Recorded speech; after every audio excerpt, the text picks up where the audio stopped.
Overall, it was a pretty good start to the weekend across the area with temperatures around 90 degrees, a little heat, and we threw in a little bit of humidity as well. Still really hot out west. Check out some of these numbers across the northern plains. Great Falls 102, Boise 102, Salt Lake 103.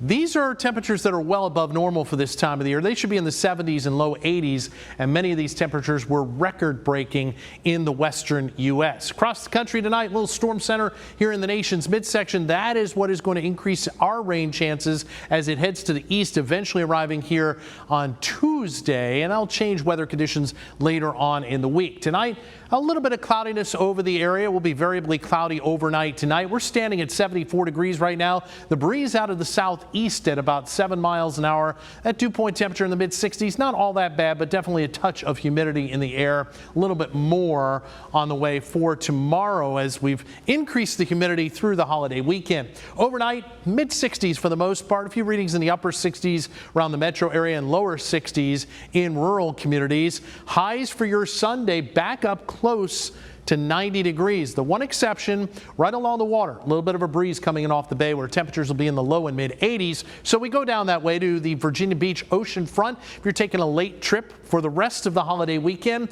low 80s tomorrow, low and mid 80s on Monday, and it basically looks dry at the beach with water temperatures now right around 80 degrees. Up in the mountains, the rain chances go up. Scattered showers and thunderstorms will be around tomorrow afternoon. Some morning fog both days, and Monday looks like a pretty wet day out west, so that may not be a good day to venture west on I-64 into the higher elevations. Overnight, a little bit of cloud cover over the area.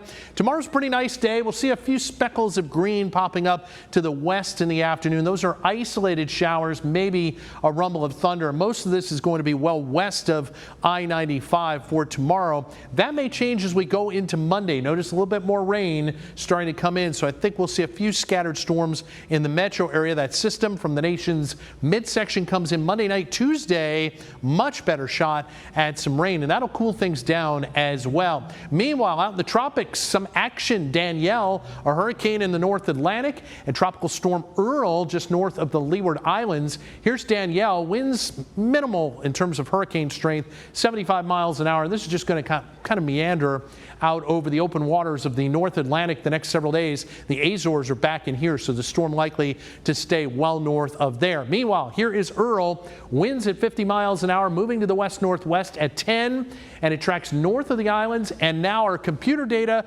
pretty much coming into agreement. This is going to make a right-hand turn and head well east of the U.S. and maybe get somewhat close to Bermuda by the end of the coming week. But right now looks pretty quiet. There's the plot of model data showing the consensus taking that storm on a right-hand turn. 67 overnight here in town, low 60s in some rural communities, variably cloudy skies, but quiet out there. And tomorrow pretty much is quiet as well. A lot of sunshine, some afternoon cloudiness, much like today. Maybe that isolated storm off to the west tomorrow. And then as we go into Monday, rain chances increase in the metro. Tuesday looks like the wettest day region-wide. Still a few showers, maybe a rumble of thunder on Wednesday for the Kickers game. And then as we head towards the end of the week, dry weather Thursday and Friday, maybe a shower or thunderstorm to start next weekend.